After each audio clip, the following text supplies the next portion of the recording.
It's an everyday thing. It's an everyday thing. It's an everyday thing when you let your nuts hang. So I just find it funny. My wife is currently on vacation, or was this week, in Turks and Caicos with her affair partner.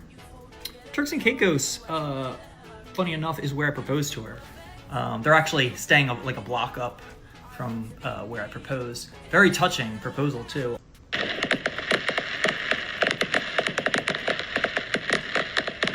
So I really didn't expect that video to blow up. I kind of just use TikTok as like therapy a little bit sometimes, and it was more just, noticing that she was stalking and kind of pointing that out, that it was funny. I didn't expect other people to care. So I've been dealing with this separation since like May. I didn't realize that she was cheating on me until like July, and that she was seeing the guy since like last December. So for context of that previous video, the day before New Year's, I was over the house and I found a condom wrapper on my nightstand. I found an itinerary with his name on it, or not his name on it, his handwriting, and it was basically like what they were going to do on the trip. And so I was like, oh, so you're going on a trip with the boyfriend. And this whole time she's been telling me that she doesn't want to lose me, she's my soulmate, she loves me, she wants that long term, she misses the day-to-day. But until I stop being angry about it, she's going to keep seeing the boyfriend. She claims that the boyfriend doesn't want a long-term relationship. He just likes the situationship that he's in, because he's 26, she's 36. So he's in that, Gen Z where they're just like, if we call it anything more than friends, then it's going to end.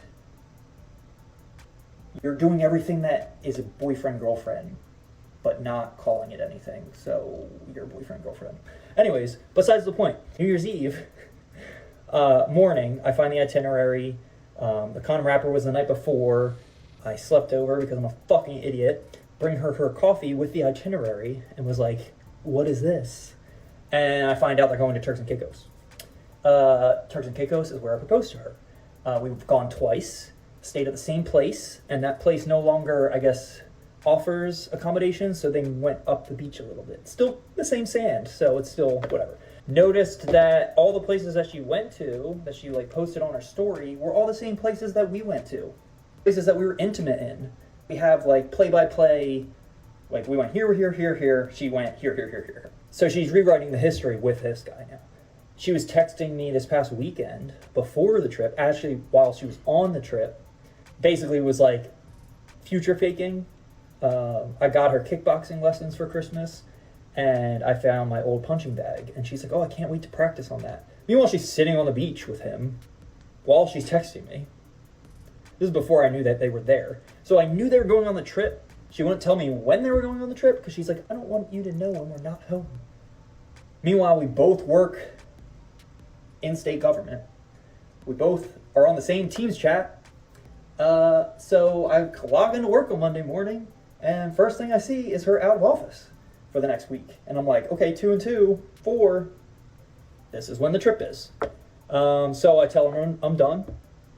Don't contact me ever again. Here is my lawyer's contact info. If you want to contact me, here is the info. Here is the email and phone number.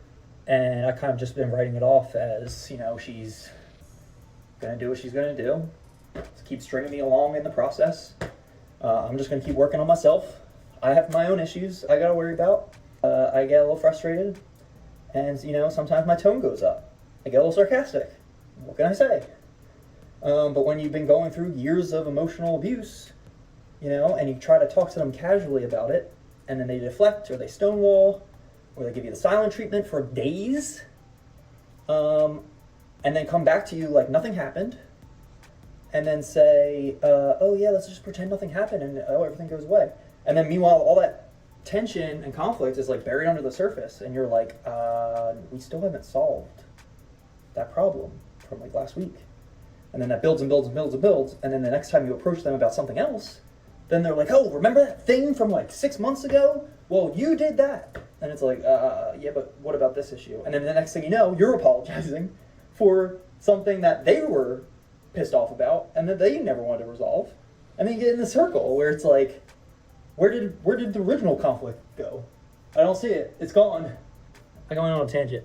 After I find the list, I told her off. I was like, I honestly, I said every mean thing you could possibly say.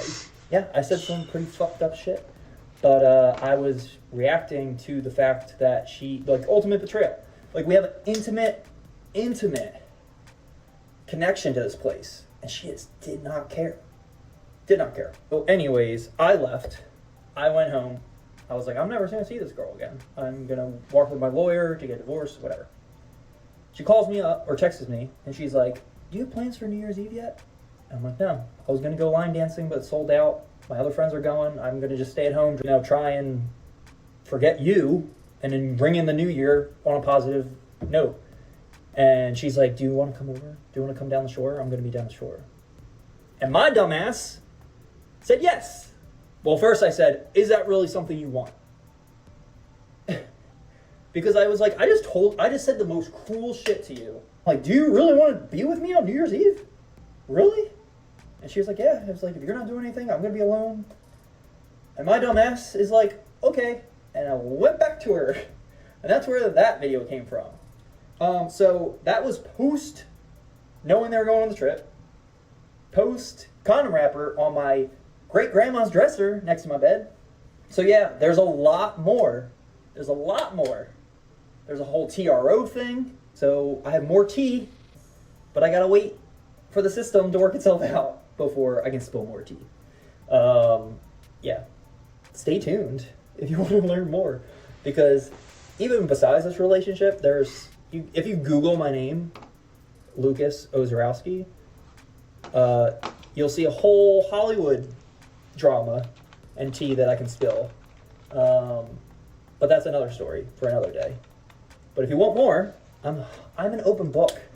That's one of my things that I probably have to work on is I talk too much and I overshare. But nothing's more bonding than trauma. So stay tuned. Let's see here. I googled this man's name.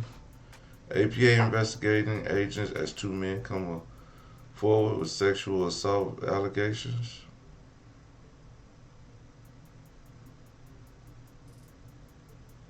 Let me see if I see his name in here.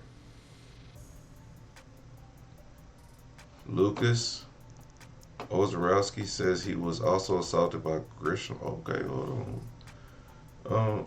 Two men accused agent of APA of sexual. I don't know what APA is. Agent at APA of sexual assaulting them. Former child actor says agent Tyler Grisham assaulted him 10 years ago when he was seeking representation. Tyler Grisham. I'm gonna go down a rabbit hole. Tyler.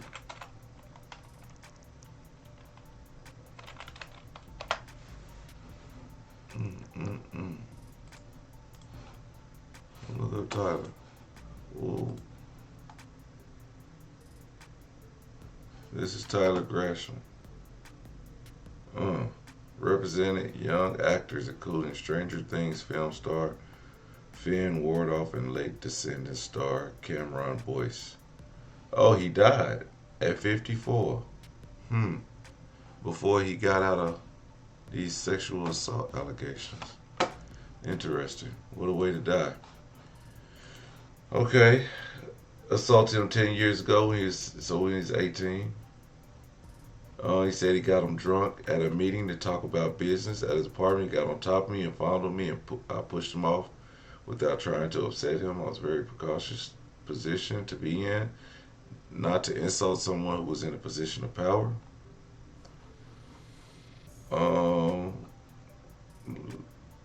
Oswarowski told Deadline that Tyler did the same thing to me.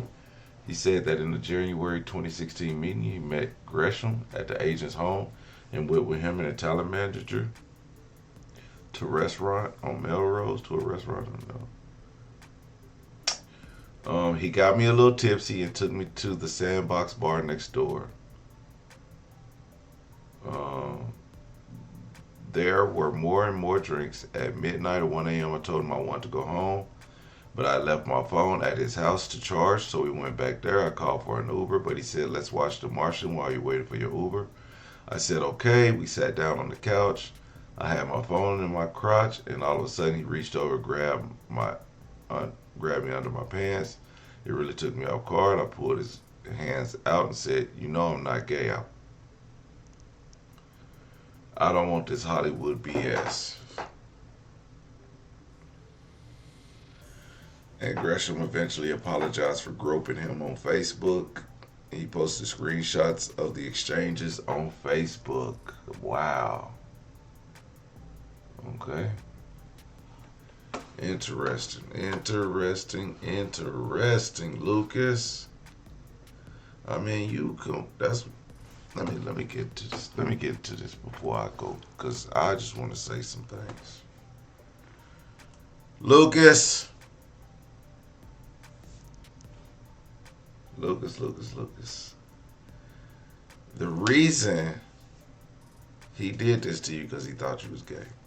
Your girlfriend or wife or whatever you think she is, she also thinks you're gay. And that's why she's doing this to you. Lucas, you got to get your balls back, brother. You got to get your balls back, brother. There's nothing more, nothing less. I suggest you go listen to about 3 years worth of Dante Nero, and I tell you what, you need to get your balls back. And what I mean by this, you got to get your confidence back up. You got to take your manhood back. Okay. You need to do some intense therapy, and I'm not talking about sitting on the couch. I'm talking about meeting women, dating, not being taken advantage of, and not letting a woman just walk all over you. And you should start with that woman that you talking about right there. Let me tell y'all what, before y'all saw Everyday PJ, y'all would have known Everyday Toxic PJ. Okay? Everyday Toxic PJ.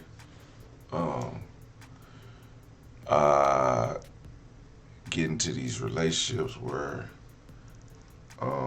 being more of taken advantage of, being not taking advantage of, but just being too nice to people. And so when I be in these relationships and I be, I'm more like passive, and I still am, but I don't let nobody play with me. I don't let no woman play with me in no form of relationship. Okay? So there'll be things that would happen and I overlook it and you be gaslighting the thing. Oh, it's nothing. No, it's nothing. And so then I'll be sitting back feeling this way about how I was just treated. And then I would never get no closure from it either. So one day I stumbled across a podcast, Dante Nero. I forgot the name of his podcast, but it was a podcast for men. Now, what you see with like Share 7, think of this as for men. More like Kevin Samuels before he started talking about women. When he talked about men, helping men be better men. So, really, his slogan was "Get your balls back, man, and teach you how to be a better man, and not take no mess from no woman."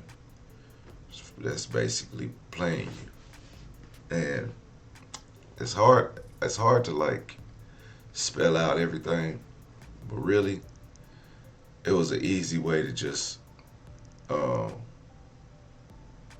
break free of women testing you with that bullshit. Like you dating or talking to a woman, and she insinuates she's talking to other guys. Just leave her. Why do you need to compete?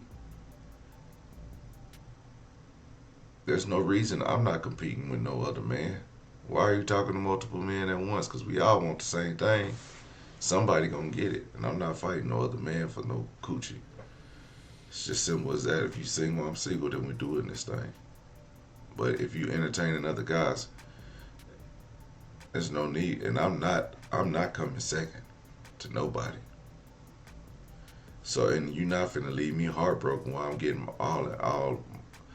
all in my feelings for you, and you entertaining multiple people, and you could just leave me. I'm not gonna leave you that option. I'll just gladly step away. Guess what? More than often, I've hit women just for the fact that I quit leaving them alone. They want to still, they want to taste the waters and be like, okay, well let me just fuck you once, and you get it. Guess what? No call, no show. I'm out. Cause you ain't finna sit there and play me. That's what happens. So there's that. Then I learned about openly talking to women in public. Like, we get so comfortable with sliding in women's DMs that it's like some of us don't even know how to talk to a woman in public. So I started getting out there, really getting in girls' faces, dating them. I can see a girl now, and it's easy to talk to them, but you just go up there and talk to them. Like, you gotta get confidence. You gotta get confidence in yourself. I look good. I'm finna go talk to this woman. She could say no. I got a boyfriend. I'll politely walk off. I don't care what it. You could talk to multiple women a day. You don't gotta actually approach women to date them every day. But just talk to women. Get out of your shell of being afraid to talk to women.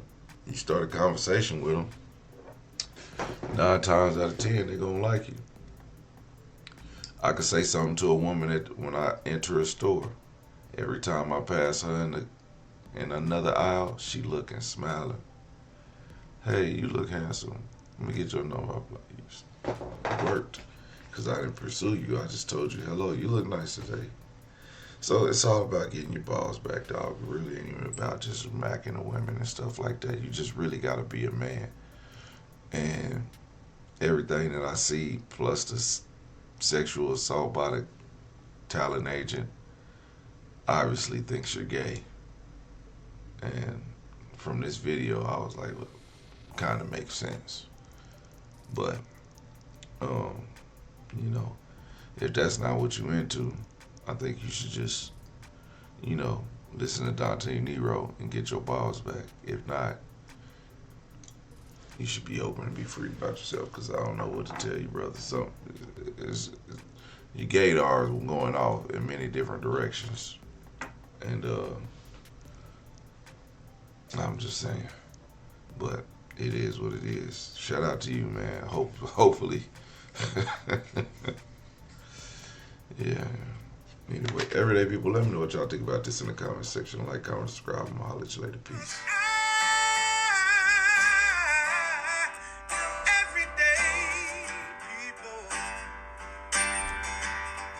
Day and night.